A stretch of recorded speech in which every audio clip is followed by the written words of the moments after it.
I'm enjoying doing this. This is good for me. Ooh, astrology. All right, well, I mean, undeniably, mathematically, if you freaking look up there,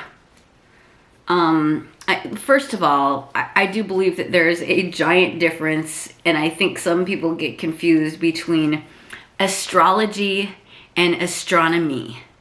Okay, like astrology is more about like when you were born and all of that stuff like that, and like the planets aligning and, you know, your birth chart and that sort of thing, and you know, where planets are placed and like the retrograde and all this stuff. I don't really have like a gigantic huge understanding about it, other than I do follow one of my dear friends very, very closely when she gives the full moon reports.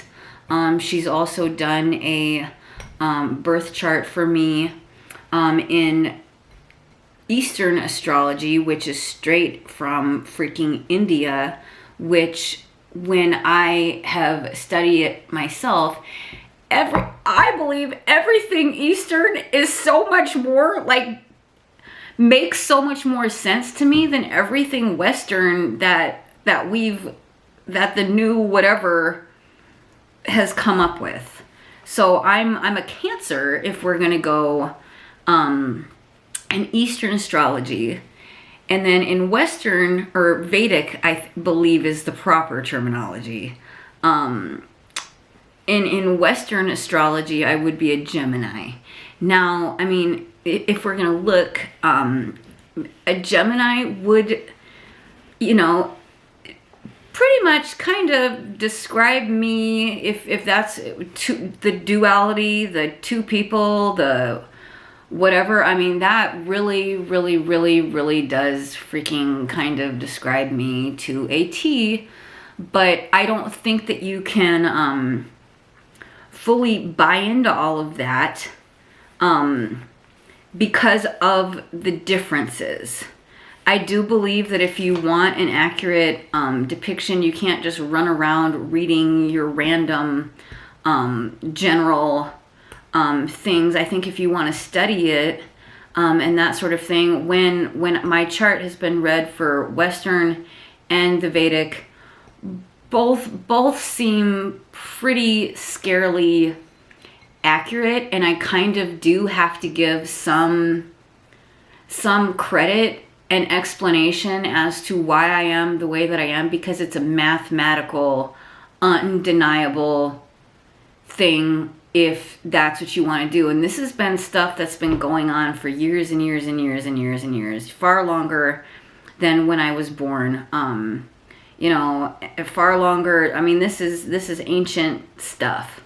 Other than that, you know, I believe that weirdnesses, significance happen to me on all of the full moons or the new moons or even on the half moons or whatever, but it's all what I decided for it to mean for me. You know what I mean? Like, as humans, we place so much belief or meaning on something, and it really means nothing until you place that meaning on it and draw the attention to it and decide for yourself if you are going to buy into that or not. This is really not a great description of astrology. I do like to listen to what my friend has to say, though, because more times than not, it's pretty absolutely spot on to what I'm thinking and how I'm feeling when I meditate and when I tune in to the universe and everything. It just honestly, most of the time, just kind of like assures me that I am in frickin' tune, and that I do, for the most part, feel like trusting myself and going with my intuition and what I'm feeling and doing the self-work and doing the self-healing and the mindfulness and the self-awareness and everything, like, it does give me a little bit of peace and comfort and reassurance that we're on the same page before she even says anything. Like, when's the next one? I don't even know, but I can pretty much guarantee, if I keep up the practices that I already have in place, that what she says is going to hit a gigantic chord with me, and that it's stuff that I've already been thinking about and things that I've already been resonating with. And I think it's a beautiful thing. I think that there's truth, a lot of truth, to a lot of these cosmic-y things that the realists in the world don't pay a lot of attention to. I choose to find deep meaning in the smallest things. And that's what I'm gonna say. Okay? I love everyone.